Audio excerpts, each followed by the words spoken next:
Assalamualaikum warahmatullahi wabarakatuh. Kami dari kelompok 4 akan menjelaskan tentang konsep dan peranan perencanaan aktivitas dan agregat yang beranggotakan kelompok 1 Muhammad Ulin Nafis, 2 Nasyatul Makfuroh, 3 Priska Olivia Fitrianingsih. A. Konsep dasar peranan perencanaan aktivitas produksi. Perencanaan merupakan salah satu fungsi dari manajemen, di mana dalam perencanaan tersebut ditentukan usaha-usaha dan tindakan-tindakan yang akan atau perlu diambil oleh pimpinan perusahaan untuk mencapai tujuan perusahaan. Perencanaan produksi adalah pernyataan rencana produksi ke dalam bentuk agregat. Perencanaan produksi merupakan alat komunikasi antara manajemen teratas, top manajemen, dan manufaktur. Jenis-jenis perencanaan produksi. 1. Kriteria waktu. A. Jangka pendek, B. Jangka menengah, C. Jangka panjang. 2. Jenis proses produksi. A. Perencanaan produksi terus-menerus, B. Perencanaan produksi terputus-putus, C. Perencanaan produksi berulang. Manfaat perencanaan produksi. 1. Manfaat bagi konsumen. Harga barang lebih murah, kualitas barang yang unggul. 2. Manfaat bagi produsen. Kemantapan dalam kesempatan kerja, perbaikan kondisi kerja. Fungsi perencanaan produksi. 1. Menjamin rencana penjualan dan rencana produksi konsisten terhadap rencana strategis perusahaan. 2. Sebagai alat ukur performansi proses perencanaan produksi. 3. Menjamin kemampuan produksi konsisten terhadap rencana produksi. 4. Mengatur persediaan produk jadi untuk mencapai target produksi dan rencana strategis. 5. Mengarahkan penyusunan dan pelaksanaan jadwal induk produksi. Konsep dasar peranan perencanaan agregat. Perencanaan agregat adalah proses perencanaan yang efisien yang dirancang untuk menghasilkan hasil optimal dengan biaya yang tepat dalam waktu terbaik. Perencanaan agregat dimulai dengan penentuan permintaan sehubungan dengan kapasitas saat ini. Permintaan dapat ditingkatkan melalui penetapan harga, promosi, pemesanan kembali, dan penciptaan permintaan baru. Fokus utama dari perencanaan agregat adalah untuk mencapai tujuan output dengan biaya serendah mungkin dan jarang menyusun rencana yang menjamin kondisi yang optimal. Oleh karena itu, perencana sering menggunakan metode trial and error untuk mencapai rencana yang dapat diterima. Tujuan perencanaan agregat: 1. Pengumpulan, 2. Kelompok produk, 3. Tenaga kerja, 4. Waktu. Metode perencanaan agregat. 1. Metode kualitatif. A. Intuitif metode. Penyelesaian dilakukan dengan intuisi hanya sekedar untuk memenuhi permintaan baru.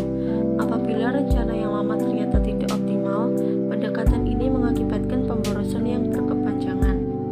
B. Inventory metode.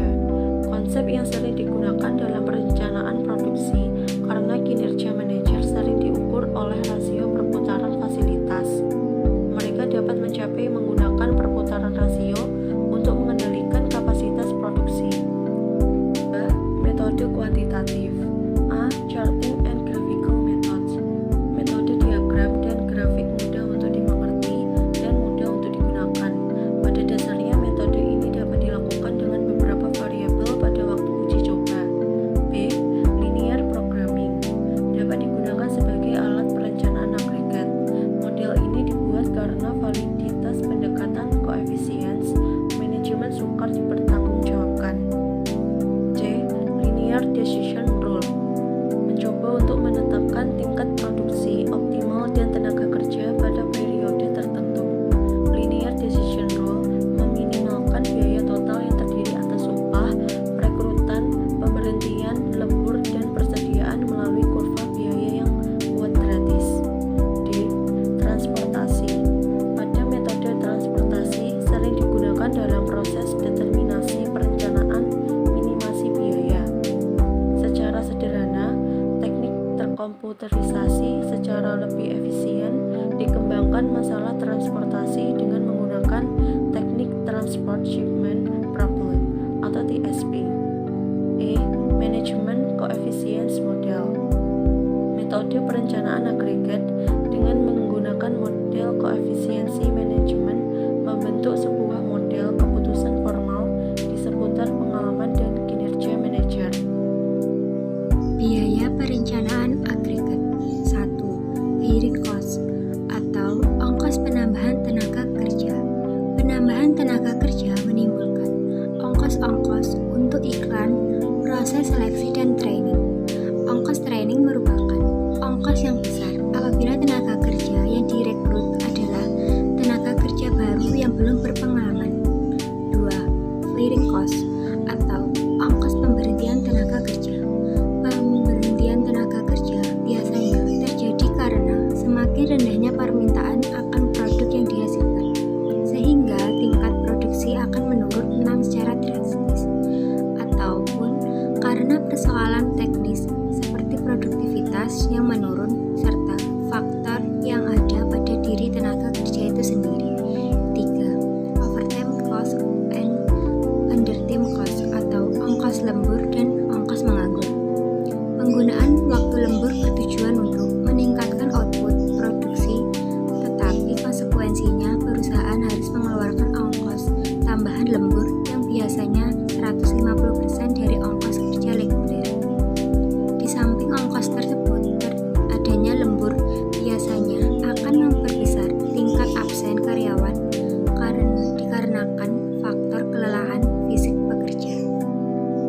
4. Inventory cost and back order cost atau ongkos persediaan dan ongkos kehabisan persediaan.